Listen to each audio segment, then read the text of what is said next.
Hi, and welcome to episode 11 of my Destiny 2 playthrough. This episode is going to be me just completely speedrunning. I'm not even going to try and talk a whole lot, but I am talking live, relatively speaking, not while I'm editing it, so I can react to stuff like that if I really want to. But I'm going to just try and speedrun it so I can actually get this to work, and I am going to, at some point, okay, I have already played a lot of my hunter. My hunter, I redid my hunter, completely deleted her, and made her again. Because I really wanted to make a different hunter than what I had. I like having the human, exo, and awoken. So I made my hunter the human, since I have already an exo and awoken that I really like. And I made her a female because variety is spice of life. I really have no other reason. I don't see the point in not, and I already have two guys, one human, one awoken, one exo, so why not a female human? That kind of thing. But once I actually have tier 6, or tier, not tier 6, tier 16 focusing, or not tier 16, once I get tier 16 with Master Rahul to get tier 3 focusing, I'll be able to buy that. This exotic is going to be a game changer for Stasis overall, and that is kind of what I wanted to do from the very beginning, but I couldn't really, because I don't like the Shadow Dive mechanic, and I don't like a lot of different things when it comes to Stasis overall for Hunter. That, though, sounds absolutely fucking gorgeous. But because I redid my Hunter, I have to get tier 3 again, which is just getting max with Master Rahul. Very easy, just having to decrypt a whole lot of engrams, which is not hard, which is just gonna take time. So really the best thing to do is just play the game, but playing the game means playing the story, and playing the story I want to do with you. So uh with all that said, let's kick some ass. And one bit while we're loading in, the overall gameplay this season is gorgeous. Just it's, in my personal opinion, too focused on one subclass. Like, this is mostly stasis here. There is some arc, there is some void, but it's mostly stasis. And I get that this season was already advertised to be mostly stasis. Just, I personally don't like it, and it's not even really a gripe.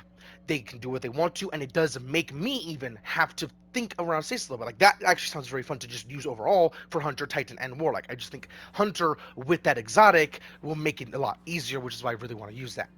And speaking of that, I do always have my artifact the same across all my classes because I use the overall ease of use, just play the game type of stuff. Not the I have to use a specific weapon or specific armor. Be.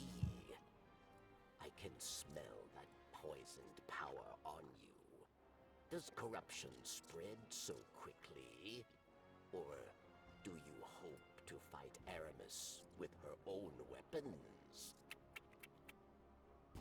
You walk a very dangerous path. Take this recklessness to Phylax then, but beware. She is Aramis's most skilled warrior. She made her name at Twilight Gap. Prove yourself a worthy opponent, and she will show herself.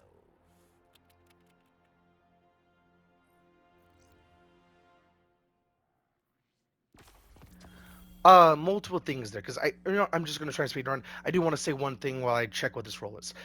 Twilight Gap is the biggest, like, holy fuck, that made the name for the Fallen, made the name for actually Titans themselves as well, and a lot of different factions overall, because, okay, basic rundown: Twilight Gap is a place near the last city, and it was the only place that really wasn't defended. It was a very, very big oversight on the Vanguard and everyone involved, but some people really thought it was a bad idea to just leave that undefended because it was a high vantage point, blah, blah, blah, blah. Like, a lot of different things that you really don't want to leave undefended right in the open that could easily just get yourself killed.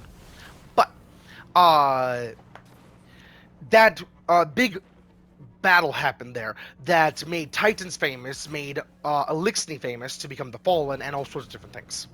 I'm not really gonna do specifics there, but there is a lot of key things that come from that, and like a lot of cool stories or a lot of cool franchises overall, there's a lot of specific points in the histories that, or history in this game, histories as in multiple different franchises, but uh, that really mean a whole fuck ton. Like for Warhammer 40k, the Horus Heresy. This, I can't think of one that is specifically like the Horus Heresy, but there is a fuck ton of specific things that mean a whole lot. Like, I think the one that would be the closest to that is the, actually, no, I think this is actually holy fuck, this is very similar. The, the Krill, I think is what their name was, becoming the Fallen. Not Fallen. The Krill becoming the Hive. The Hive were the Krill, and they basically got bamboozled to hell and back to become something that they really did not want to be, even though they are literally basically nanoseconds for becoming basically Hive guardians kind of shit. Like a lot of different things, just basic understanding. They got absolutely gypped, which is why I actually trust the Witch Queen, or trust the Witch Queen to an extent. Not entirely, because she is still the god of deception when it comes to the Hive. Why did that happen? But it's still, she's still trustworthy to an extent because she actually is on our side. End of the day, she is on our side. Which is why she actually, okay.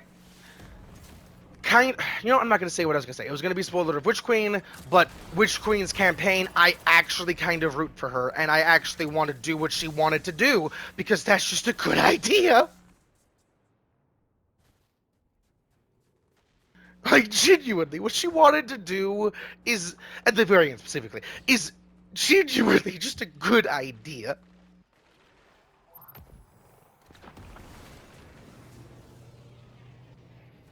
Okay, do I have to get kills specifically here? Any time ruins, okay. If I could, like, go in the Lost Sector, I could easily farm that, but because it's specifically here, it's a little bit more hazardous. Or not hazardous. Time-consuming. Because not really hazardous. I died because I kind of let myself die.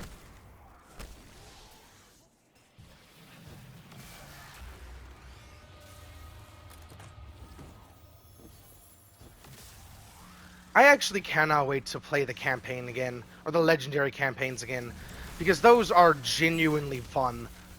And even, okay, I try to do all of them with a player, with a duo, because it's just a lot funner to play games with a duo, but I did run a lot of them solo, or a good bit of them solo. The one bit that really made me struggle across all the legendary campaigns is actually the Witch Queen. Like, even Calus. Once I understood how to fight Calus in, and these are kind of spoilers, but you can kind of see from the trailers if you do watch them, it's not really big spoilers, because it happens, but, or it does, it's even the trailers, so it's not really that bad. But, even Calus, okay, the entire time I was learning how to use the grapple, and I am going to main the grapple. Grapple is my favorite ability in this game. I am a movement player. It took me a fucking long time to understand that I'm a movement player, but I'm a movement player. I used the Nuke Titan Super, or Thunder Crash, I believe is what it's called specifically, as a movement tool more than anything. Literally, more than anything, I use it as a movement tool, which was absolutely gorgeous, the best movement tool in the game, and I think even still to date, even though grapple is a thing. If I could use grapple with Prismatic Titan, I would get places I really shouldn't be able to get, because I just love moving like that, just getting into places that are just fun. Salvation seeks resources of all kinds. Glimmer, especially. Guardian, you must disrupt them.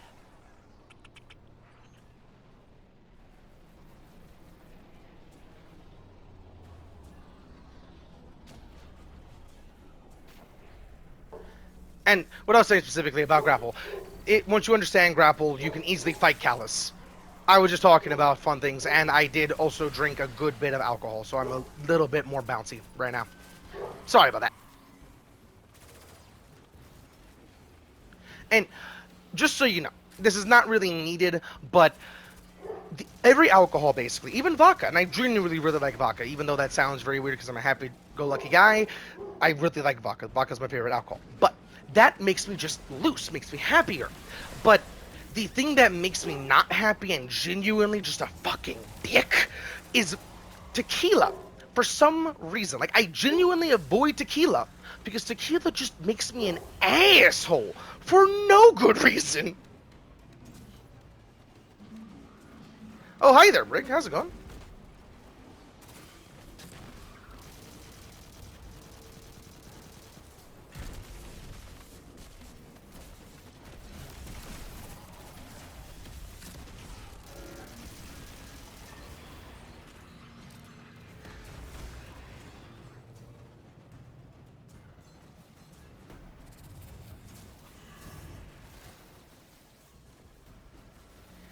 I don't know if Bungie's ever planning on making a third vehicle, but I cannot wait for a third vehicle in this game. If they... Okay. And I say cannot wait because Bungie is the type of developer to make just random shit here and there because they can. Like, I'm surprised they don't have a TTS server just for random bullshit Go mechanics, just to test a whole lot of different things. Like, to do a whole... Like, basically Prismatic on steroids as a TTS kind of thing. Something like that would be a beautiful thing for Bungie overall to play with. But, uh... they are the type of developers to make a lot of fun things, like how they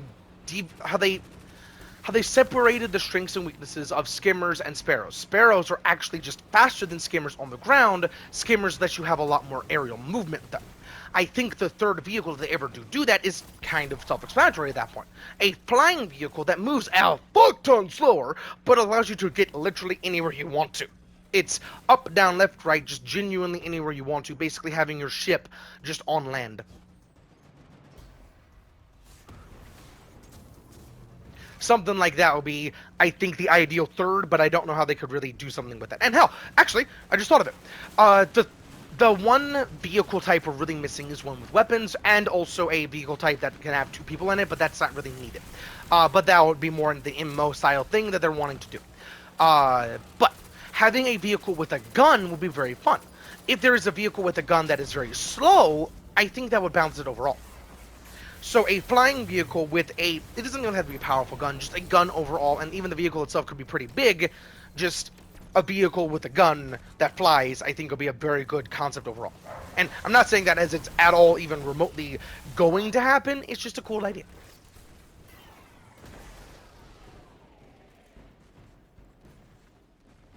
And again, I'm sorry about the dogs barking in the background, I can't really do much about that, and I am not going to yell at them, because that's not something that's even smart to do, really.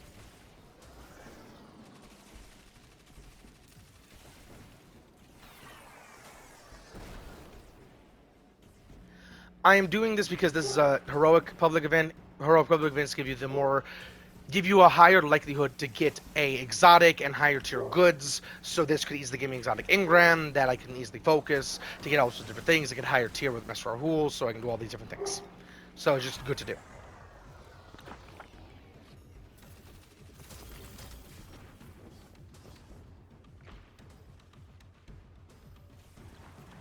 Oh, that's a gorgeous roll.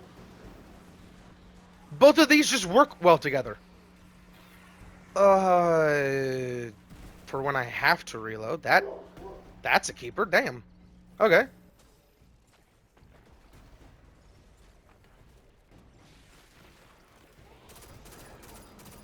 And okay, I am a gun nut in everything I love, including IRL. I just love in real guns and just weapons in general, not just guns. Like I love swords, all sorts of different things. But that gun, or okay, scout rifles overall are very handy for close range and long range. If you tap fire the hip fire, even with rapid fire and all sorts of different things, you actually have a very good pinpoint hip fire that you can even get really good consistent crits with, if you really want to. So you can really use a roll like that to high effectiveness as just a primary for overall versatility. Like auto rifles, pulse rifles, all these different things are actually very versatile depending on what you're trying to do. Excuse me, I had a burp even though you didn't hear me, but the reason why I talk about that is because even in PvP, if you know the right angles and know when to shoot and know your specific role, accuracy, blah, blah, blah, blah, and you can shoot better and different things like this, you can actually get away with shooting your auto rifle or pulse rifle or scout rifle outside of your given range. Even if, say, they have a sniper. You're using an auto and they're at sniper ranges and you're using auto against them. You can actually use an auto to high effectiveness against them if you hit a lot of bodies or heads to cause a lot of bounce to allow you to just fuck them up. Did I kill all the... Cool. To give them a lot of bounce, you can actually possibly kill them, but they could still shoot you out of all of that recoil that you're giving them. I forget the exact word, and I don't know how audible that was. I felt that. I don't know how I had an air pocket in my lip. That's what that was, even though that sounded like a fart. It vibrated my lip.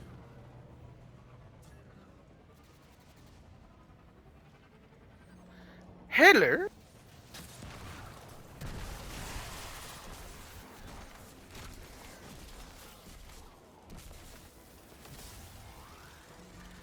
The only time I think it's okay to take a Stasis Titan Stasis Crystal is when they are nowhere near it. When they are anywhere near it, just don't take it. They can do it so much more. How about this? It is their stasis javelin, so they should be able to use it because they're the ones building around it. They're the ones constantly thinking about using it, so let them use it, kind of thing.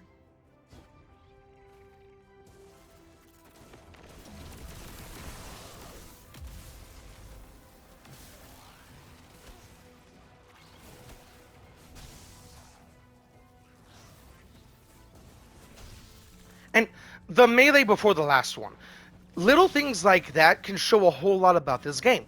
This game has a best way to describe it in Overwatch, Reinhardt and Brig. Their swing, if you look around, can actually hit multiple multiple people in that arc.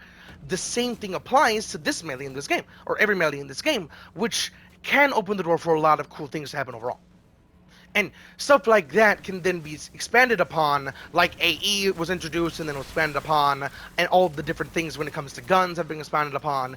That itself could be expanded upon with like a new type of weapon or a new type of melee, all sorts of different things. And new type of melee is pretty common because, for an example, the Stasis melee. The Stasis melee for Hunter is the first ever melee to allow you to have multiple charges. It is the first melee to allow you to have base multiple charges, which is absolutely gorgeous. And another thing about the first for them, the Titan Stasis melee is the first one to allow you to have a overall charge that you can spend overall, like a fuel tank. I think is the best way to describe it, where you can have that overall charge that you can hold down to burn more. Which I think will be very good for the third Darkness subclass if they do the JoJo subclass, like I really think they're going to do. And I say JoJo subclass to have a very good, easy idea for what the Nightmares would do.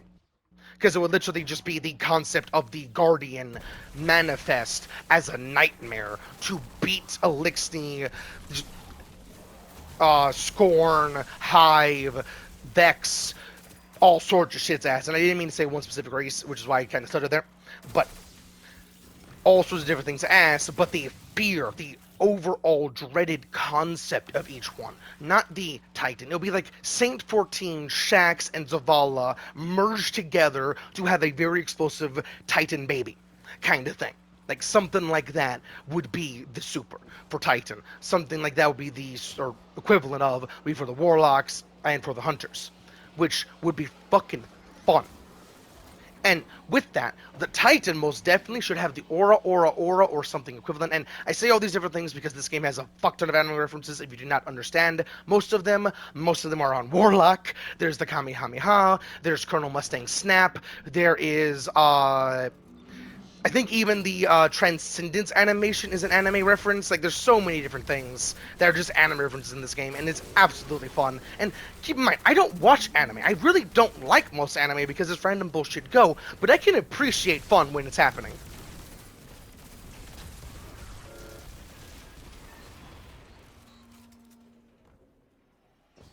And I say random bullshit go. Like, for an example, Dragon Ball Z. Dragon Ball Z, Goku is able to surpass even the gods themselves, even though he is a mortal man from a random species, and the random species can't even do half the shit he does. Type of thing. Like that's just random bullshit to go. But sometimes it's actually really fun. Like, for an example, Full Metal Alchemist Brotherhood is the one I watched. There's two of them technically.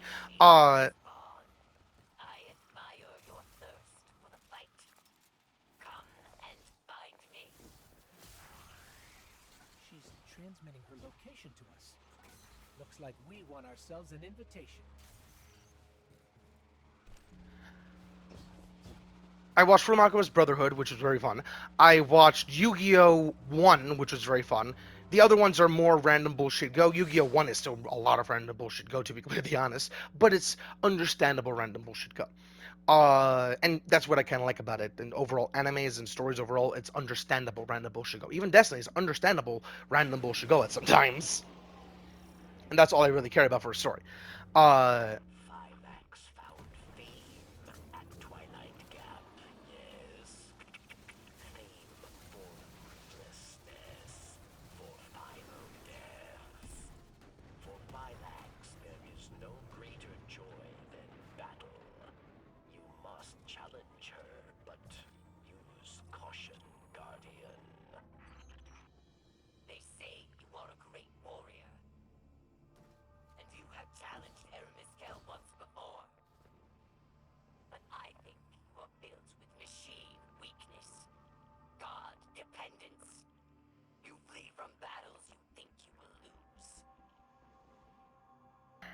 I waited there, so I made sure I didn't actually speed run through multiple voice lines because I want you to hear. Climax mean by god dependence? The traveler? I don't feel dependent on or limited by the traveler. I feel close to the traveler. Protected. Or I did. Since you got that splinter, I feel further away than ever. One last little thing I want to talk about with the anime stuff. Titan should have the aura with JoJo, and there's multiple different auras. It's the main protagonists a whole lot of punches at the same time as their main move, basically. That aura should be the Titan's thing, as a very similar to the stasis melee, but instead of a movement tool, it is a stationary, very similar to like Thunderclap, where it's a hold down stationary damage, but unlike Thunderclap, it's damage the entire time, where it's of rapid thunderous punches just onto one target specifically that you really want to say fuck you specifically about, kind of thing.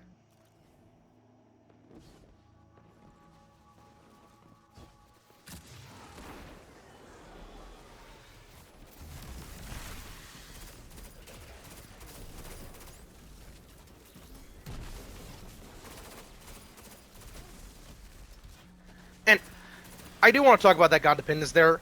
The god dependence thing, I kind of talked about how some people in the Dreaming City, or not Dreaming City, a lot of people in the last city actually kind of worship the Traveler and also different things. Like they kind of, it's a weird, it is a, everyone understands the Traveler means a whole lot, and a lot of people do kind of worship it, but also a lot of people want to just kill it because it is very terrifying and they think it kind of brings a lot of bad, but a lot of different views because a lot of different people are in the last city.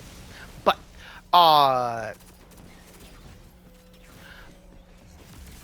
the god itself has never been wanting worship, and some species went a little bit too far and have done a lot of different things, like the Elixni, that they kind of just shouldn't, which is why I kind of think that the Traveler abandoned him.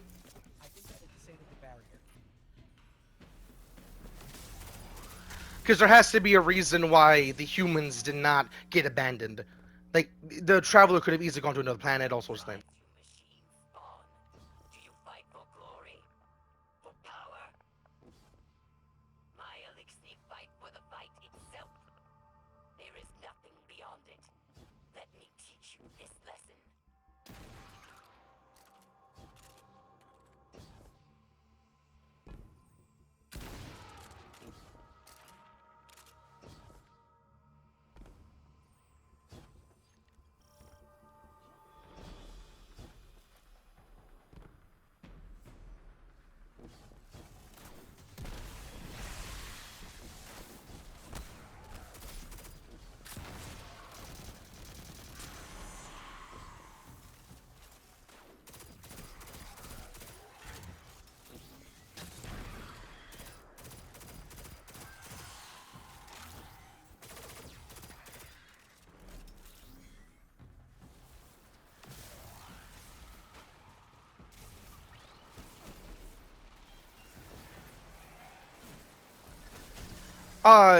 Cool thing about Amplified, if you did not know, the movement speed is not the thing you're wanting to take advantage of if you're wanting to get a lot of distance covered very quickly. It is the slide distance increase and speed increase that you want to take advantage of, not the basic sprint speed. Because the slide distance is what's a hell of a lot more, hell of a lot faster, cross a lot more distance, different things like that.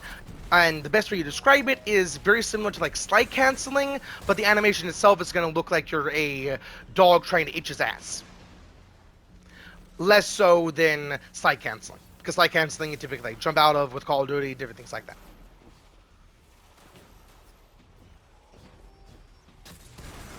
And if you don't know, the inputs are slide, sprint out of slide. Slide, sprint out of slide. Simple as that.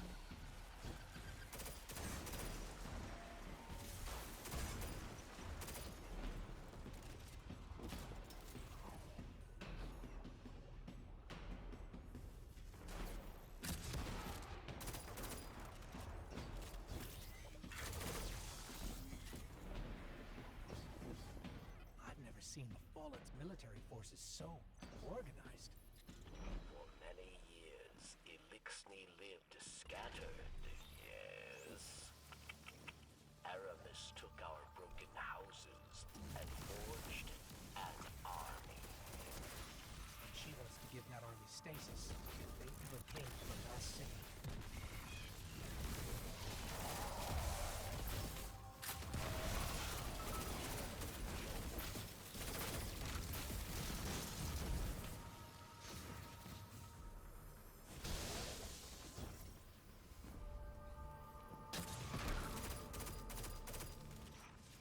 I see now you are a worthy challenge.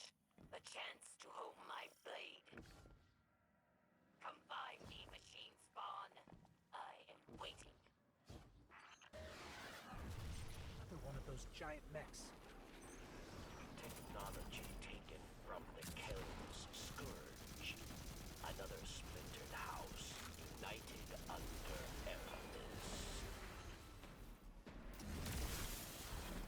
Aramis. That engram specifically is something I need to turn into Master Who.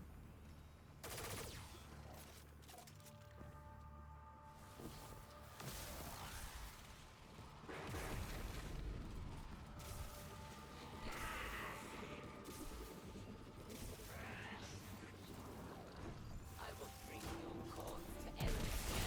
I will forge thyself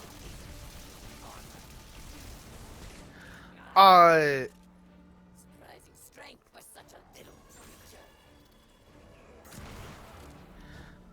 the reason why I showed that is because weaken is the thing that makes them glow purple whenever I do damage with this. The purple makes it where I do more damage, which is why I'm able to shred things a level up more with this.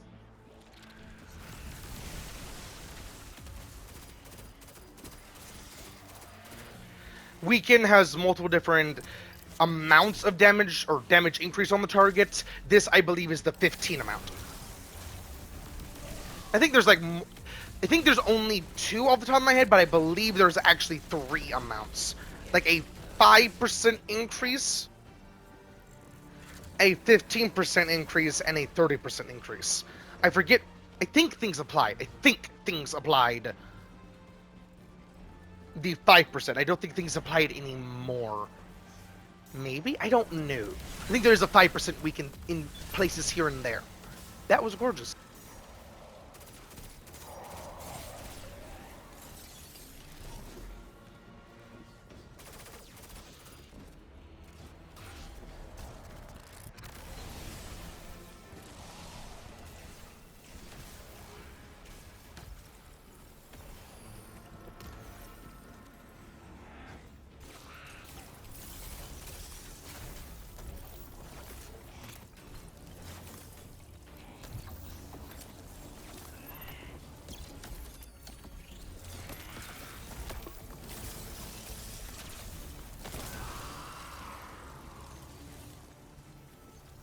Barracks. Phylax is down. Her soldiers will scatter. But there are other powerful Elixni that will stand in your path. Destroying the general doesn't destroy the army. But this is a start, at least. Let's get that splinter back to camp.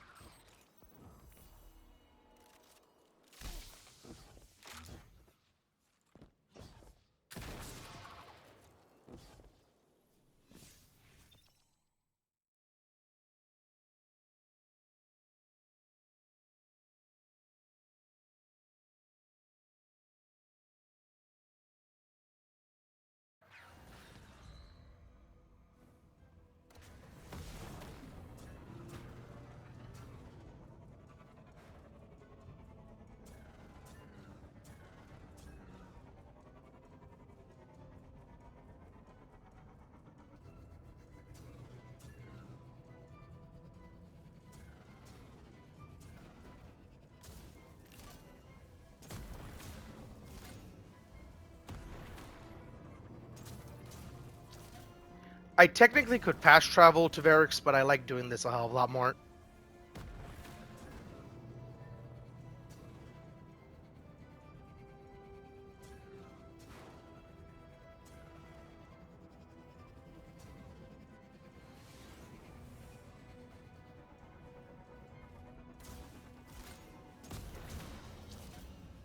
Oh, no, actually, I have Thought Shelvin perks. I have to go to Elsie. Well, okay then. Second time, and I don't know why.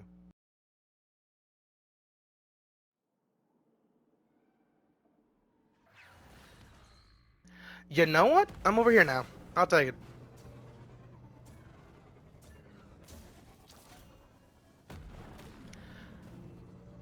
That might have actually saved a little bit of time, actually. And now this one won't. Why did I have to jinx myself? I have no clue what's going on. I think it's just my end. I think somebody's downloading something here. Because this typically doesn't happen. Unless it is like the beginning of a expansion or something like that, where the servers themselves have gone through a whole lot of shit. I think it's just something on my end.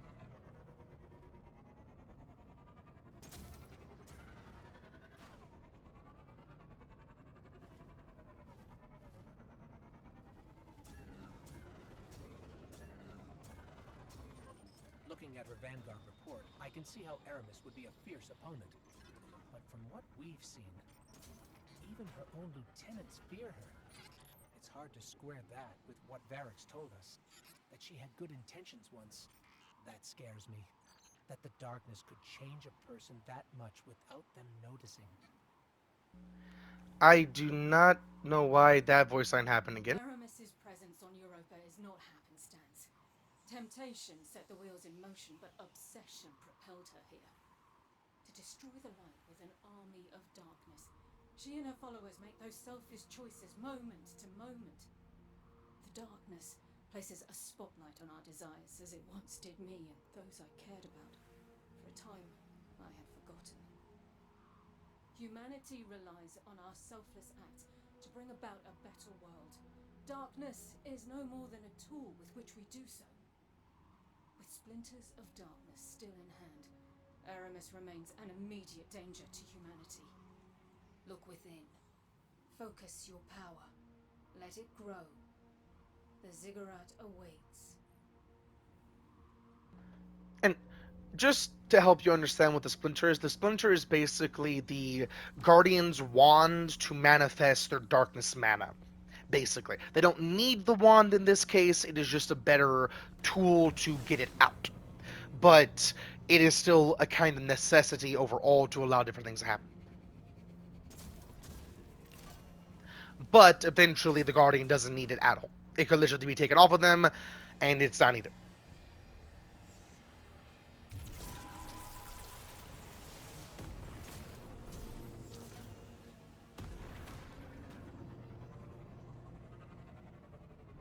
This power, this stasis, I'm worried it's taking more of a toll on you than you realize.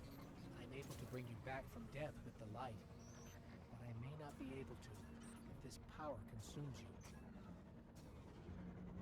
Okay, that brings an interesting thought to my mind. And I've talked about this with a couple people here and there. What is the equivalent to the Guardian when it comes to the darkness? Like, the Guardian has to be something that is a high-powered thing when it comes to the light. So what does the darkness have? And I do theorize in my own little mind space, basically, that the Taken themselves is what is the thing, where, like, the Guardian is the given, the Taken is the taken, that general thing, kind of boiling it down. It's a lot of different thoughts overall.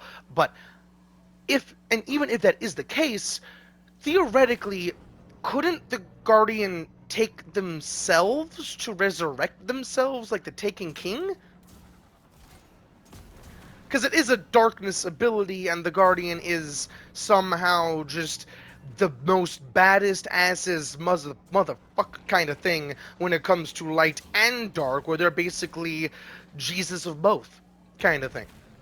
I'm picking up another transmission from Aramis. My Elixir sisters and brothers out amongst the stars and here at home on Europa, we have suffered a great loss today. Our beloved warrior Phylax was murdered by pawns of the once great machine. As always, they eagerly seek to eradicate us.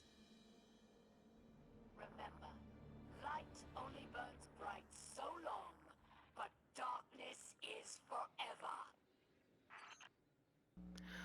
And I do want, the reason I'm saying is because I do want to specify, I said baddest asses intentionally because technically every player is the Guardian, so asses is technically correct. Just want to specify that.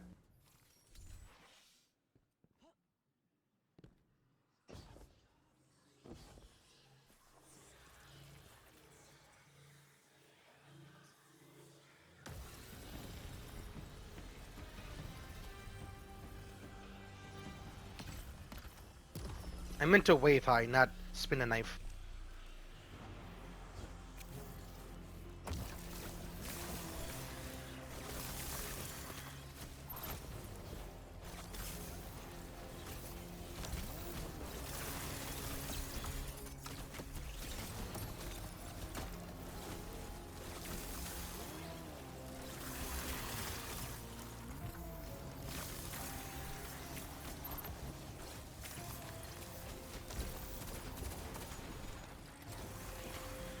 Why is Gambler's Dodge not working?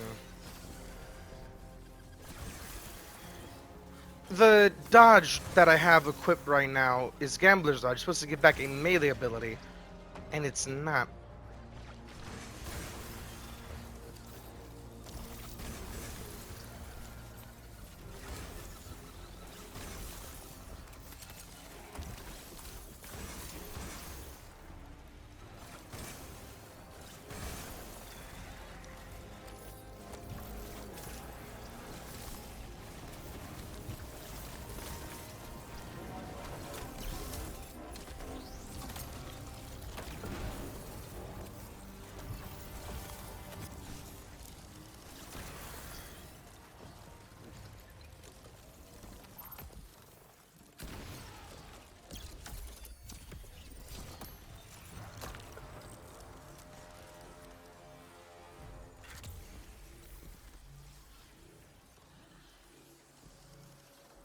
I'm here to fight for the light, and so are you. If this is how we're going to do it, I'll be by your side. But we are toying with power neither of us understand, and I have no control over it. If anything happens to you, I may not be able to help, but I'll do what I can.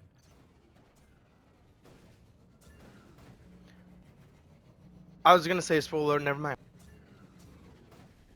Guardian, I know you're trying to do the right thing, but I can't shake the feeling you're going about it the wrong way. Think about what Varric said about Aramis. She turned to the darkness in order to help her people, and now look at her. I'd never forgive myself if the same happened to you.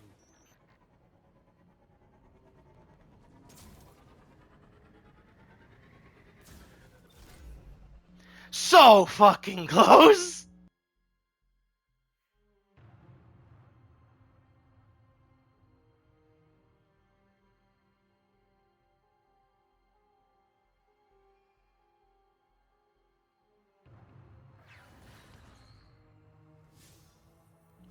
This time, I am just gonna fast travel.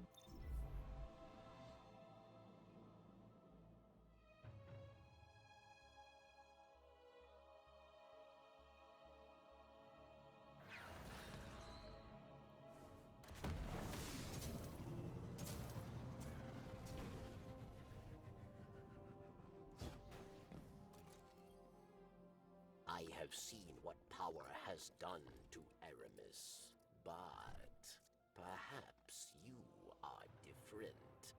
Perhaps there is hope. Praxis. He is the visionary mind behind Aramis's technology. He brings power from the darkness itself. But Varix was not privy to his secrets, his experiments. You must discover how he creates these dark weapons and stop him. Oh, okay. I've talked about how Bungie should do like an overall, like a retooling of all these different campaigns, different things like that, and they could also introduce Red War again, different things like that. But if they do that, they should be free, at least most of them. But all these different things. If they do that, a campaign like this should have the stasis shanks that are out nowadays. And I think the reason why they weren't released now is because, like, for an example, Spider-Man. Spider-Man, the original Spider-Man from the first ever comic books, was actually supposed to have natural spinnerets, so like natural webs they can shoot out. But Stan Lee, I was gonna say Stephen Hawking, even though that's not the right word, right name. Stan Lee figured out or thought that people would react very negatively to a mutant that much, like that much of a mutant, that much of against the norm, that general thing. So he didn't do it. Which is why I think, and also technological restraints, stuff like that. How could you really balance it? Possibly, like all those different things could be the reason. And I don't actually know this. I'm just thinking and theorizing about that because there is no dark weapons they're really using. All the weapons they're using is just fallen equipment.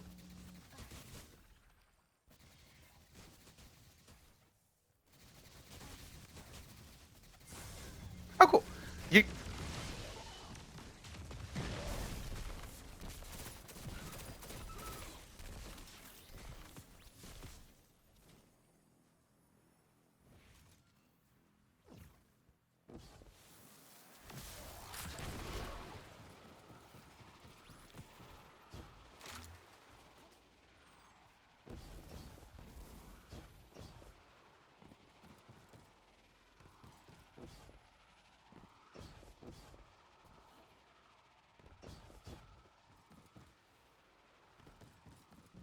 This game has some beautiful scenery. I ran like that because I wanted to keep the speed booster.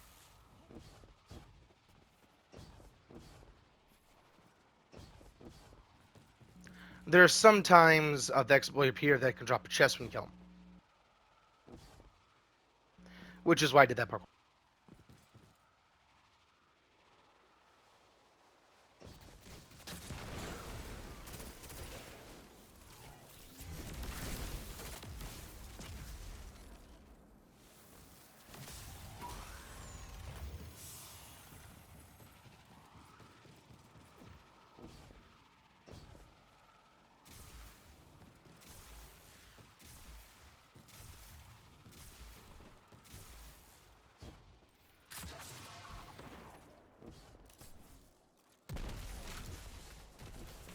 Holy shit.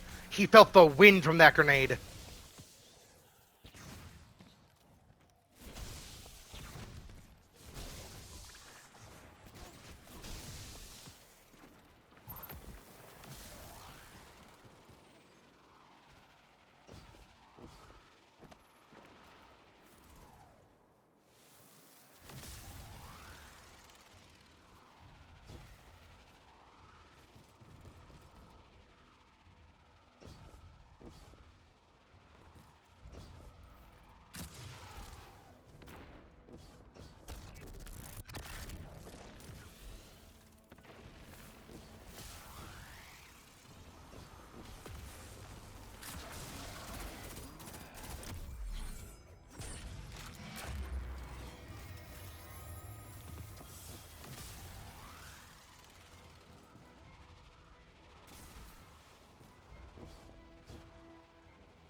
And this is why I think Destinations should get retooled, because if they got reworked overall and just had a lot of revamps, stuff like this would be a hell of a lot easier.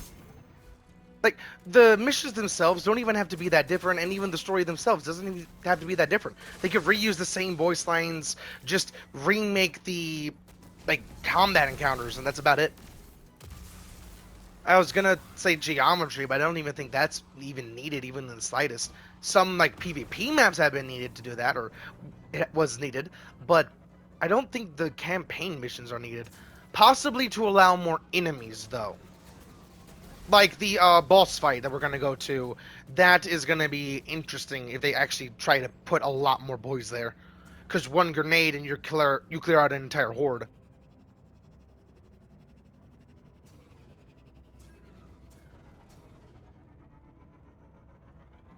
And with all this said, they could actually introduce legendary campaigns and new exotics for each campaign, which would be pretty cool.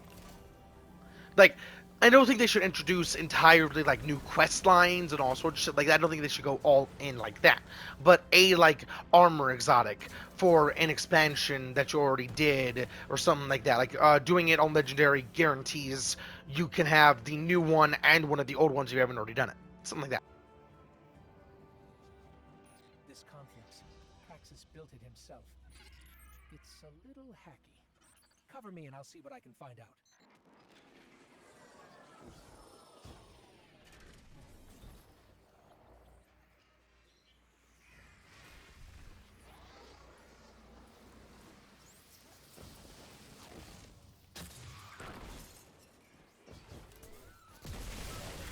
He waved hi at me!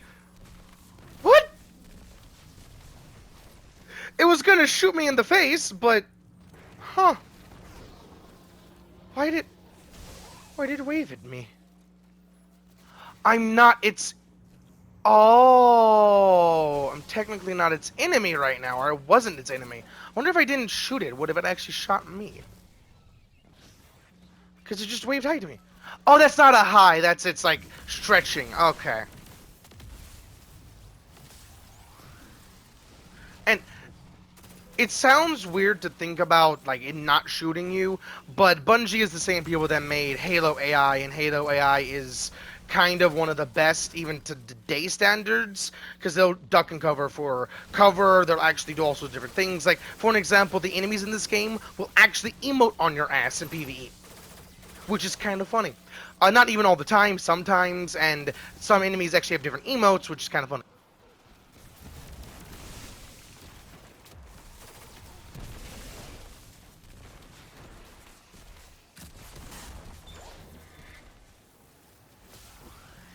Like the harpies spin around, for an example, the fallen do a little stomp.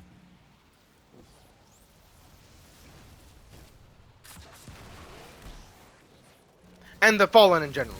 I don't think all fallen do it, but most fallen have that same general animation.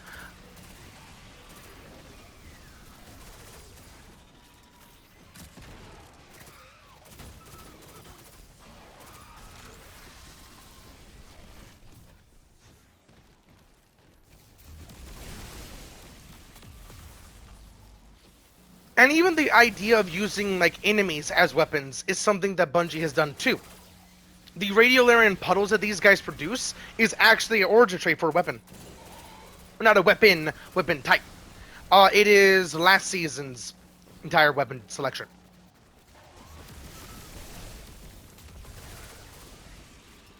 Which is basically a guaranteed AoE on kill that is not of a specific element, that just does a good AoE of damage. That stays for a good bit.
There's also the campaign that introduced the big chickens.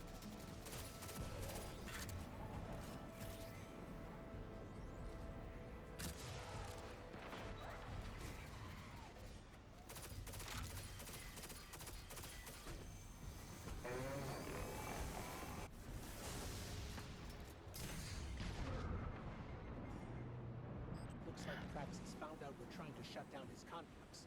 He sent a servitor to protect it. I was gonna say, something kind of cool is the wind in this destination actually pushes you on a skimmer or a sparrow, because they float.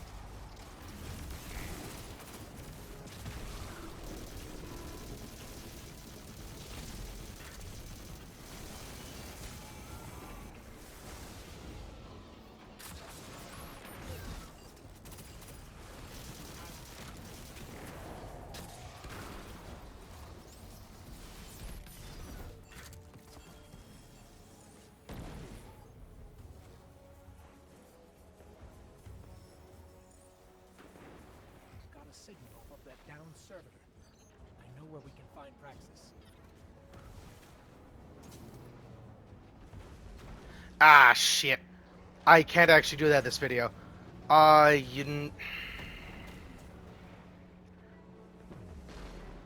It's 2 a.m., so I'm not going to do this tonight. Tomorrow, I'm most likely going to make another video, so I can actually just get this all done. So I hope... Make sure. Yeah. So I hope y'all have a good rest of y'all's day, and I hope y'all enjoy the video.